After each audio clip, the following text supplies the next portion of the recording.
Gamers, what's good? We're back at it. It's a week later. Another video. Let's go. Woo! Yeah. Okay. Uh Only things I have on the list.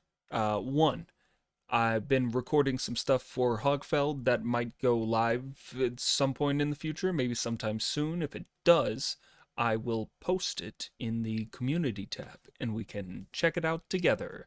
It'll be cool to see my content on a page that's not my own. Um, Second, I got merch. Woo, check it out. Check it out. Cue the merch song. Hell yeah, brother. We got Embroidered Monkey here. We got the Great Sage Equaling Heaven here. It's great. It's great. I love this shirt specifically. I don't like the other one as much, the scripture shirt, just because the bottom like rolls up instead of being like a super sewn bottom. But it's a taste thing, so I'm not gonna change it. If you buy this shirt, wash it on delicate and inside out. That's the way to do it. But if you need the link, it's right here, sondley.printful.me. We got a bunch of stuff. Here's the hat. Check it out. Comes in a bunch of different colors. I was thinking about getting it in stone, but I just didn't for whatever reason. Don't ask me why.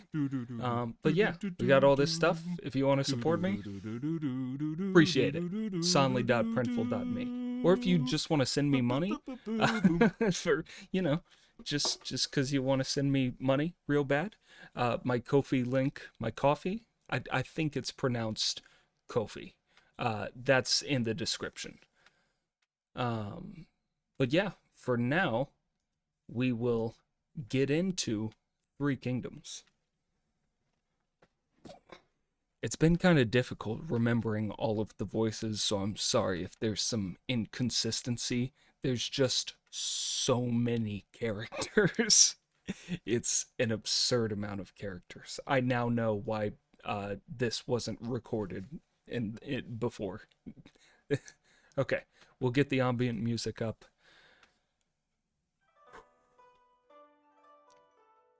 Three Kingdoms, Chapter 4.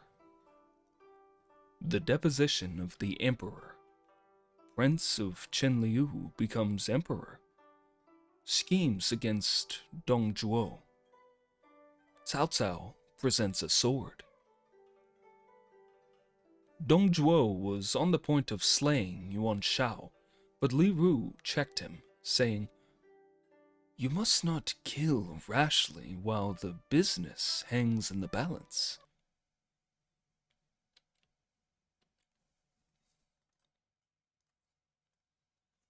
Yuan Shao, his sword still unsheathed, left the assembly.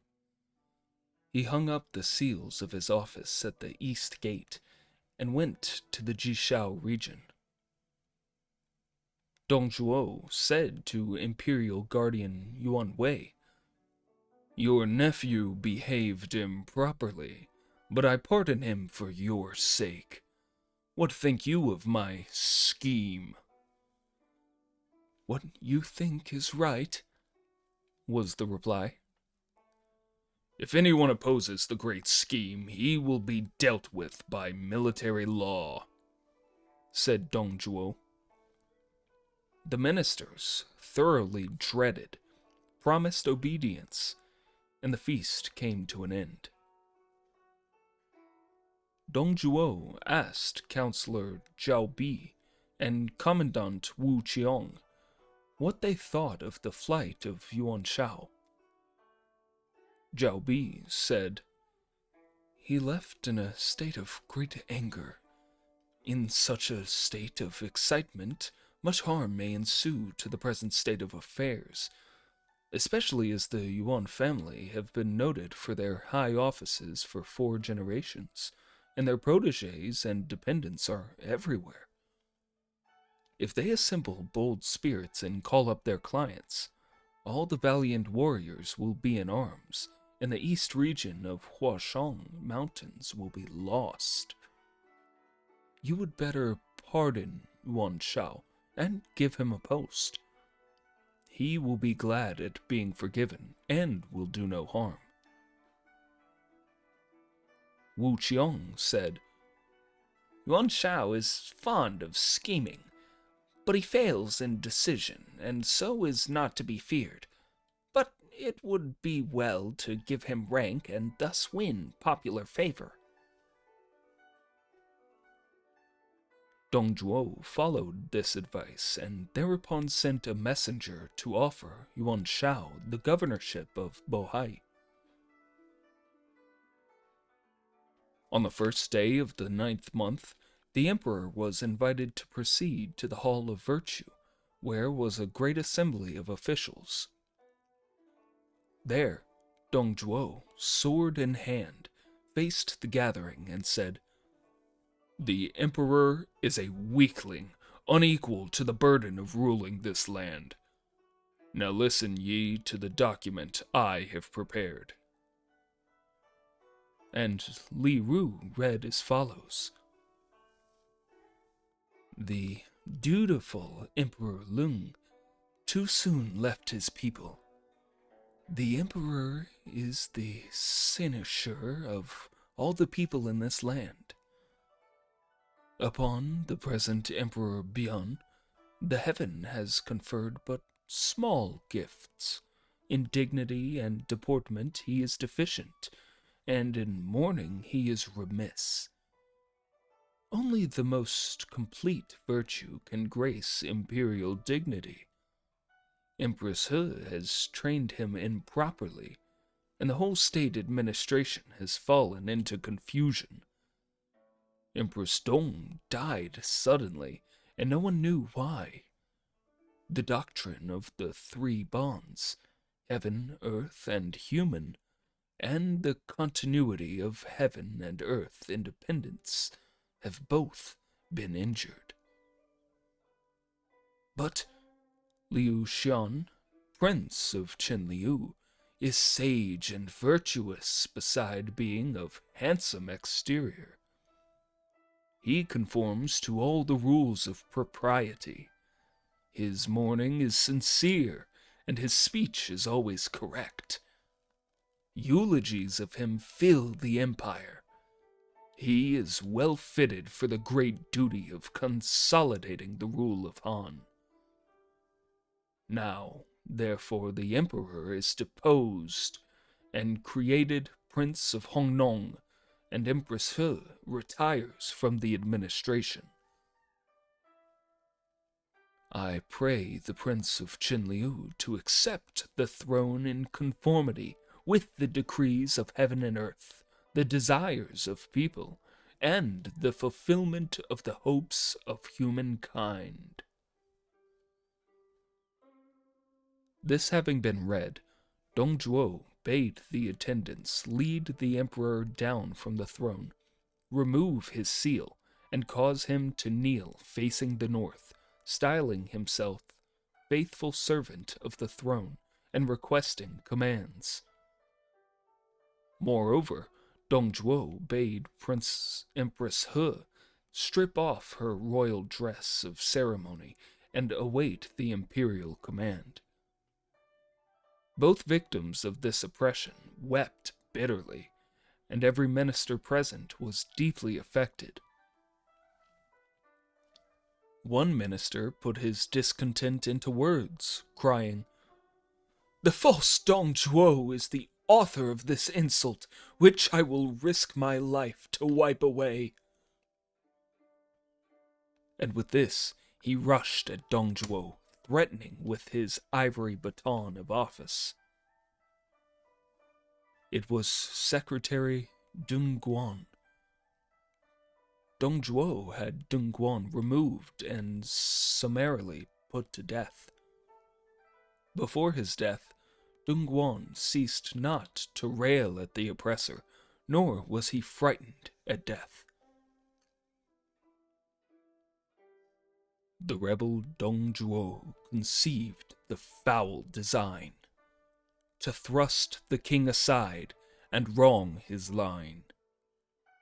With folded arms the courtiers stood, save one, Dongguan, who dared to cry that wrong was done.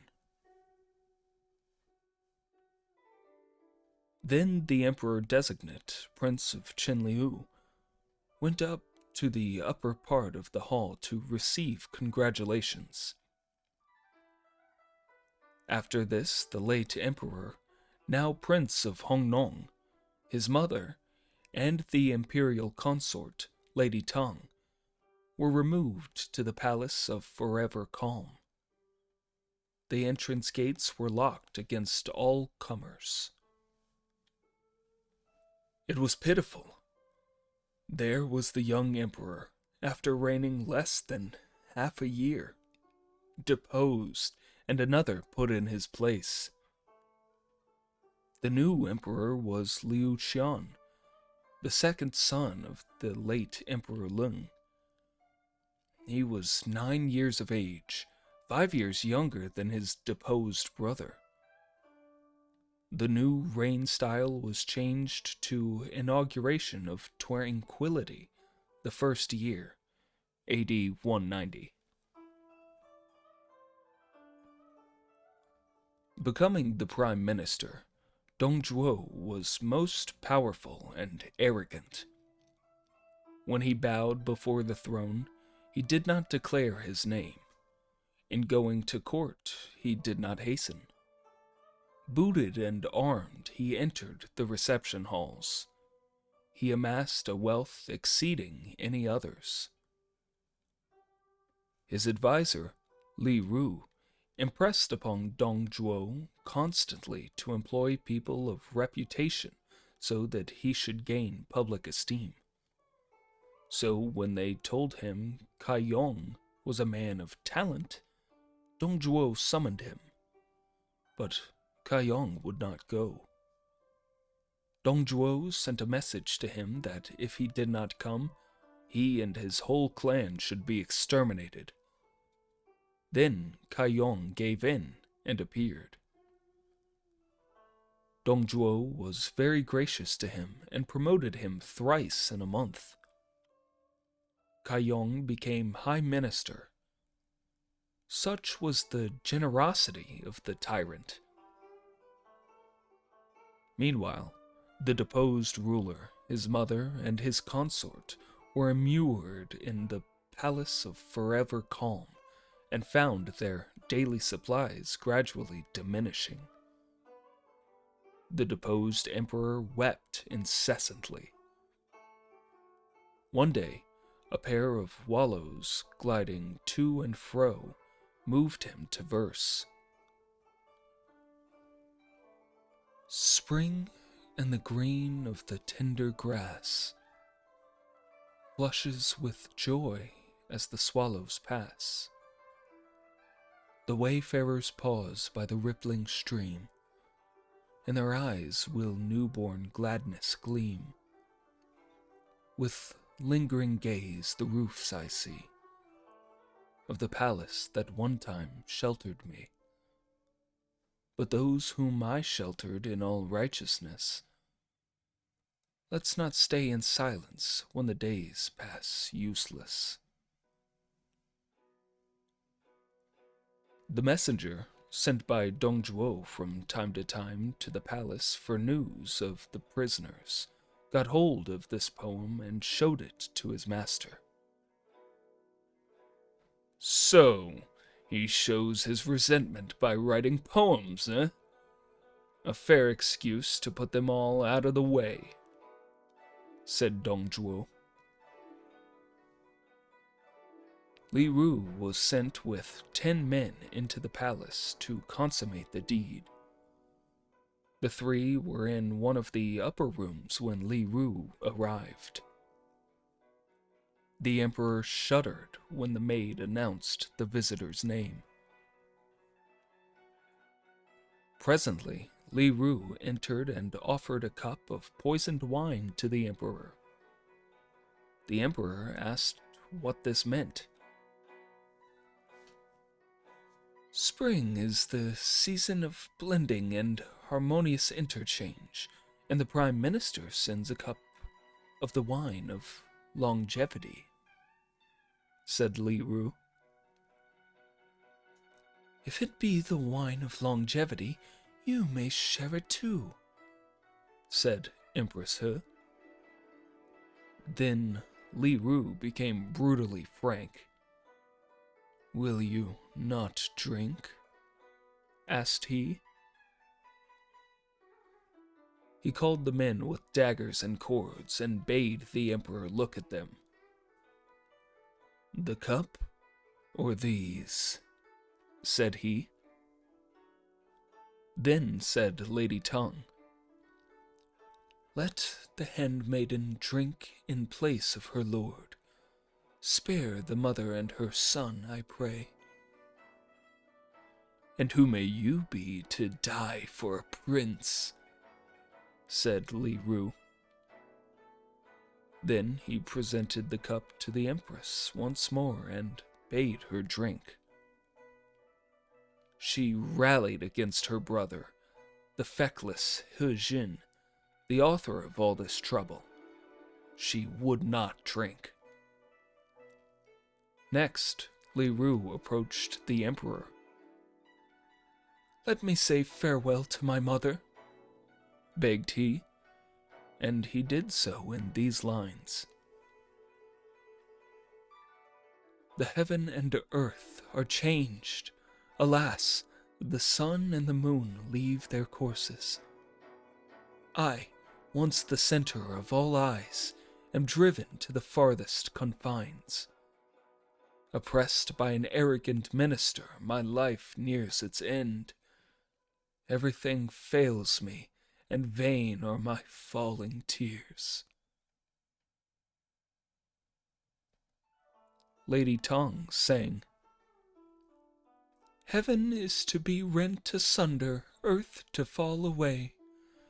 I, handmaid of an emperor, would grieve if I followed him not. We have come to the parting of ways. The quick and the dead walk not together. Alas, I am left alone with the grief in my heart.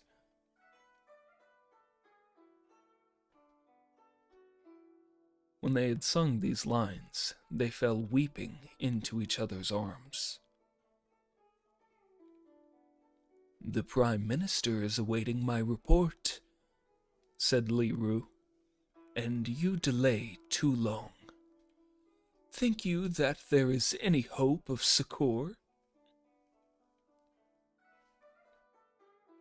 The Empress broke into another fit of railing. The rebel forces us to death, mother and son, and heaven has abandoned us. But you, the tool of his crime, will assuredly perish. Thereupon Li Ru grew more angry, laid hands on the Empress, and threw her out of the window. Then he bade the soldiers strangle Lady Tongue, and forced the lad to swallow the wine of death. Li Ru reported the achievement to his master, who bade them bury the victims without the city. After this, Dongzhuo's behavior was more atrocious than before. He spent his nights in the palace, defiled the imperial concubines there, and even slept on the dragon couch. Once he led his soldiers out of the city to Yongcheng. When the villagers, men and women, were assembled from all sides for the annual spring festival, his troops surrounded the place and plundered it. They took away booty by the cartload, and women prisoners, and more than 1,000 severed heads. The procession returned to capital Luoyang, and published a story that they had obtained a great victory over some rebels. They burned the heads beneath the walls, and the women and jewelry were shared out among the soldiers. A general named Wu Fu was disgusted at this ferocity and sought a chance to slay Dongzhuo. Wu Fu constantly wore a breastplate underneath his court dress and carried in conceal a sharp dagger. One day, when Dong Zhuo came to court, Wu Fu met him on the steps and tried to stab him. But Dong Zhuo was a very powerful man and held Wu Fu off till Lu Bu came to help. Lu Bu struck down the assailant. "Who told you to rebel?" said Dong Zhuo. Wu Fu glared at him and cried, "You are not my prince. I am not your minister. Where is the rebellion? Your crimes fill the heavens, and every man would slay you. I am sorry I cannot tear you asunder with chariots to appease the wrath of the world." Dong Zhuo bade the guards take him out and hack him to pieces. Wu Fu only ceased railing as he ceased to live. That loyal servant of the latter days of Han, his valor was high as the heavens, in all ages unequaled. In the court itself would he slay the rebel. Great is his fame. Throughout all time will people call him a hero. Thereafter, Dong Zhuo always went well guarded. At Bohai, Yuan Shao heard of Dong Zhuo's misuse of power and sent a secret letter to the Minister of the Interior, Wang Yun. "That rebel Dong Zhuo outrages heaven and has deposed his ruler. Common people dare not speak of him, that is understandable. Yet you suffer his aggressions as if you knew not of them. How then are you a dutiful and loyal minister? I have assembled an army and desire to sweep clean the royal habitation, but I dare not lightly begin the task. If you are willing, then find an opportunity to plot against this man. If you would use force, I am at your command." The letter arrived, but Wang Yun could see no chance to plot against Dong Zhuo. One day, while among the throng in attendance, mostly people of long service, Wang Yun said to his colleagues, "This is my birthday. I pray you come to a little party in my humble cot this evening." "We certainly will," they cried, "and wish you long life." That night, the tables were spread in an inner room, and his friends gathered there. When the wine had made a few rounds, the host suddenly covered his face and began to weep. The guests were aghast. "Sir, on your birthday, too, why do you weep?" said they. "It is not my birthday," replied Wang Yun, "but I wished to call you together, and I feared lest Dong Zhuo should suspect, so I made that the excuse. This man insults the emperor and does as he wishes, so that the imperial prerogatives are in imminent peril. I think of the days when our illustrious founder destroyed the Qin, annihilated Chu, and obtained the empire. Who would have foreseen this day when that Dong Zhuo had subjugated all to his will? That is why I weep." Then they all wept with him. Seated among the guests, however, was Cao Cao, who did not join in the weeping, but clapped his hands and laughed aloud. If all the officers of the government weep till dawn, and from dawn weep till dark, will that slay Dong Zhuo? Said Cao Cao. Wang Yun turned on him angrily. Your forebears ate the bounty of the Hans. Do you feel no gratitude? You can laugh? I laughed at the absurdity of an assembly like this being unable to compass the death of one man. Foolish and incapable as I am, I will cut off his head and hang it at the gate as an offering to the people. Wang Yun left his seat and went over to Cao Cao.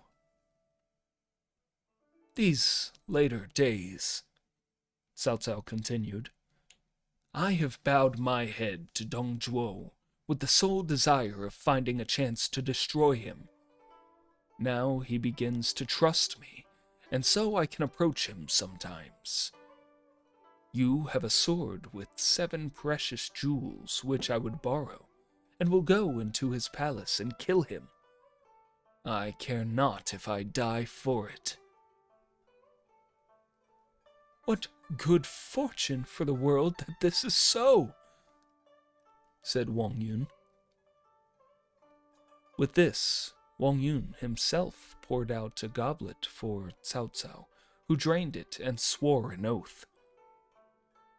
After this, the treasured sword was brought out and given to Cao Cao, who hid it under his dress.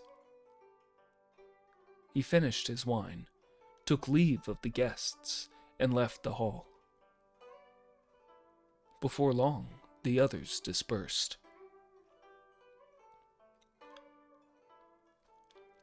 The next day, Cao Cao, with this short sword girded on, came to the palace of the Prime Minister. Where is the Prime Minister? Asked he.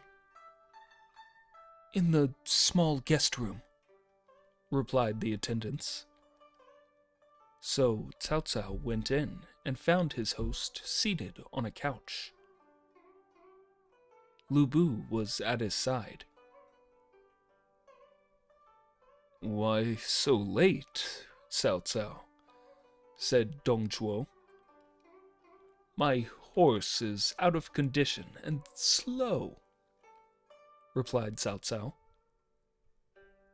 Dong Zhuo turned to his henchman, Lu Bu. Some good horses have come in from the west.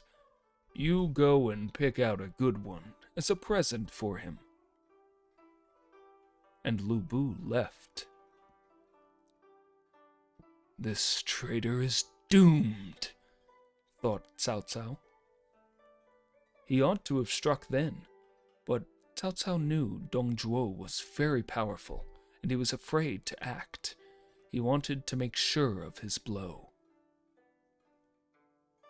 Now, Dong Zhuo's corpulence was such that he could not remain long sitting, so he rolled over couch and lay face inwards.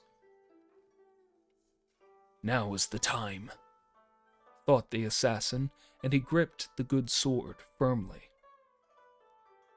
But just as Cao Cao was going to strike, Dong Zhuo happened to look up, and in a mirror he saw the reflection of Cao Cao behind him, with a sword in the hand. What are you doing, Cao Cao?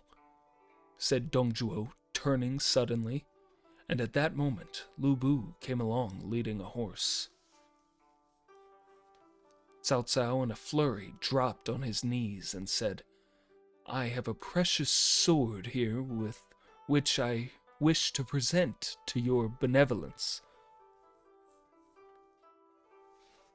Dong Zhuo took it. It was a fine blade, over a foot in length, inlaid with the 7 precious signs and very keen. A fine sword in very truth. Dong Zhuo handed the weapon to Lu Bu, while Cao Cao took off the sheath, which he also gave to Lu Bu. Then they went out to look at the horse. Cao Cao was profuse in his thanks, and said he would like to try the horse. So Dong Zhuo bade the guards bring saddle and bridle. Cao Cao led the creature outside, leapt into the saddle, laid on his whip vigorously, and galloped away eastward. Lu Bu said, "Just as I was coming up, it seemed to me as if that fellow was going to stab you, only a sudden panic seized him, and he presented the weapon instead." "I suspected him too," said Dong Zhuo. Just then, Li Ru came in and they told him, "Cao Cao has no family here in the capital, but lodges quite alone and not far away," said Li Ru. "Send for him. If he comes forthwith, the sword was meant as a gift, but if he makes any excuses, he had bad intentions, and you can arrest him." They sent 4 prison warders to call Cao Cao. They were absent a long time, and then came back, saying Cao Cao had not returned to his lodging, but rode in hot haste out of the eastern gate. To the gate commander's questions, he replied that he was on a special message for the Prime Minister. He went off at full speed. His conscience pricked him, and so he fled. There is no doubt that he meant assassination, said Li Ru. "And I trusted him so well," said Dong Zhuo in a rage. "There must be a conspiracy afoot. When we catch him, we shall know all about it," said Li Ru.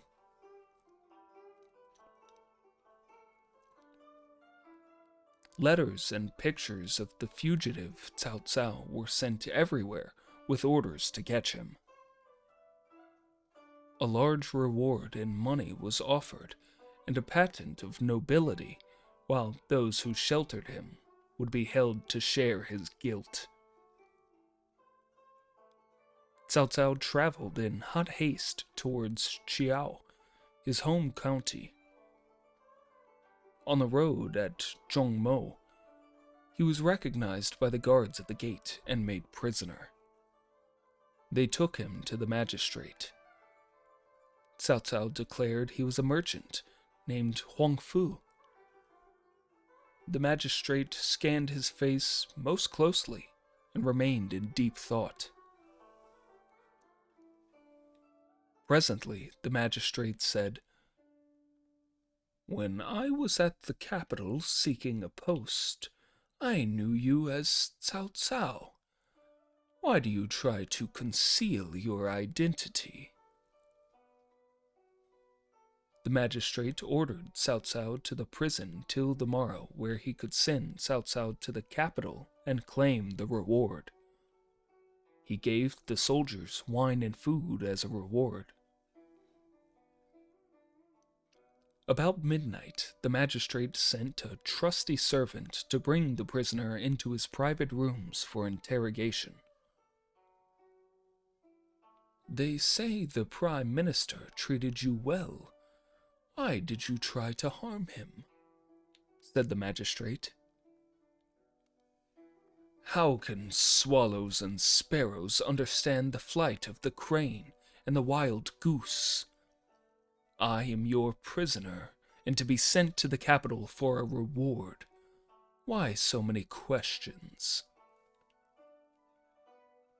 The magistrate sent away the attendants, and turning to the prisoner, said, "Do not despise me.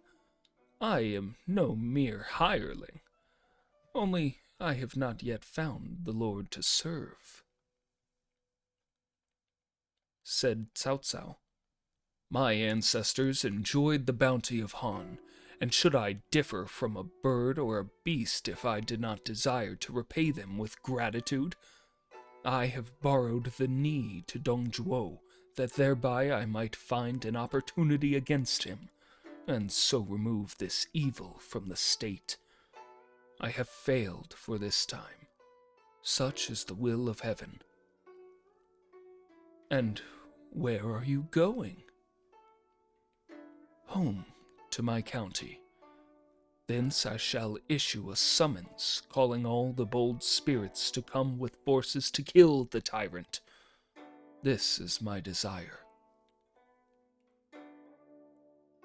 Thereupon the magistrate himself loosened the bonds of the prisoner, led him to the upper seat, and bowed, saying, I am called Qin.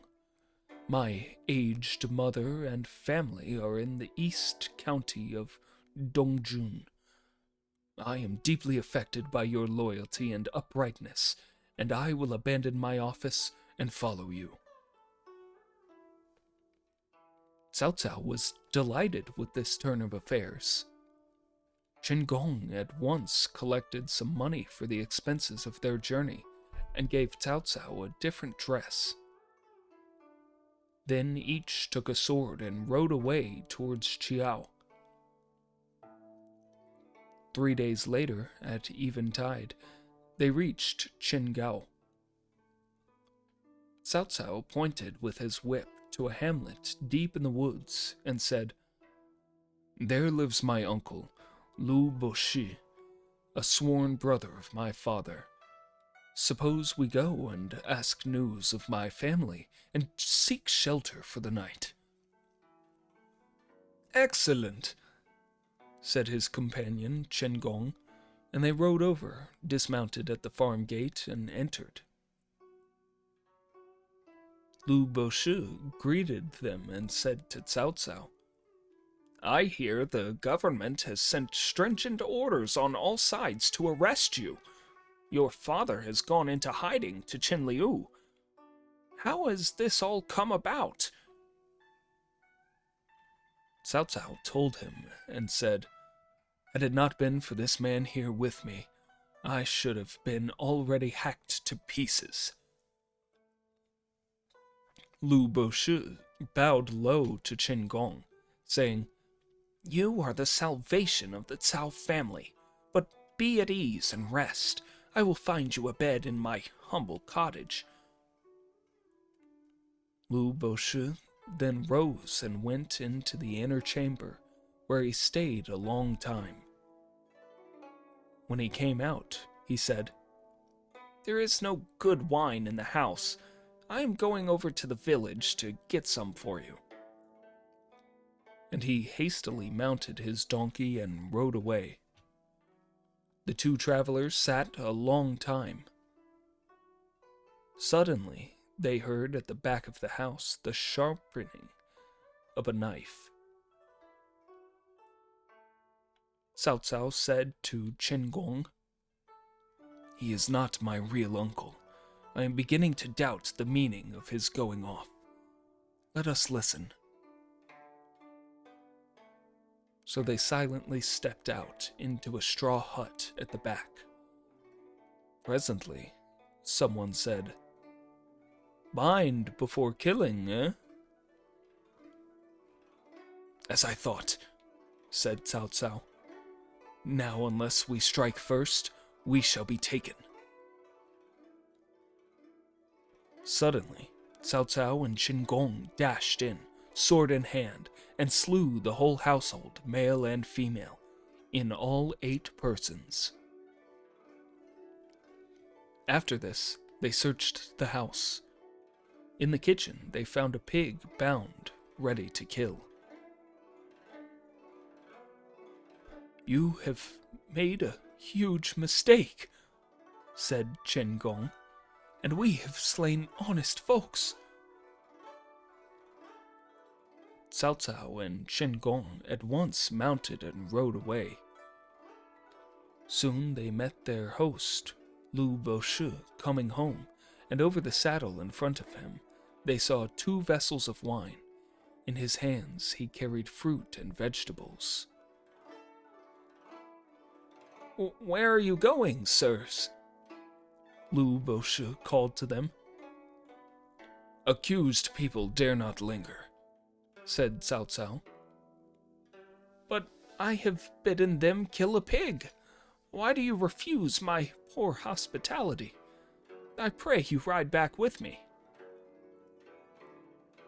Cao Cao paid no heed, urging his horse forward. But he suddenly drew his sword and rode back after Lu Boshi. Who is that coming along? Called Cao Cao. Lu Boshi turned and looked back, and Cao Cao at the same instant cut Lu Boshi down. Chen Gong was frightened. You were wrong enough before, cried Chen Gong. What now is this? When he got home and saw his family killed, think you he would bear it patiently? If he had raised an alarm and followed us, we should have been killed. To kill deliberately is very wrong, said Chen Gong. I would rather betray the world than let the world betray me, was the reply. Chen Gong only thought. They rode on some distance by moonlight, and presently knocked up at an inn for shelter. Having first fled their horses, Cao Cao was soon asleep, but Chen Gong lay thinking. I took him for a true man and left all to follow him, but he is as cruel as a wolf. If I spare him, he will do more harm later, thought Chen Gong. And Chen Gong rose, intending to kill his companion. In his heart lie cruelty and venom. He is no true man. In naught does he differ from his enemy, Dong Zhuo. The further fortunes of Cao Cao will be told in later chapters.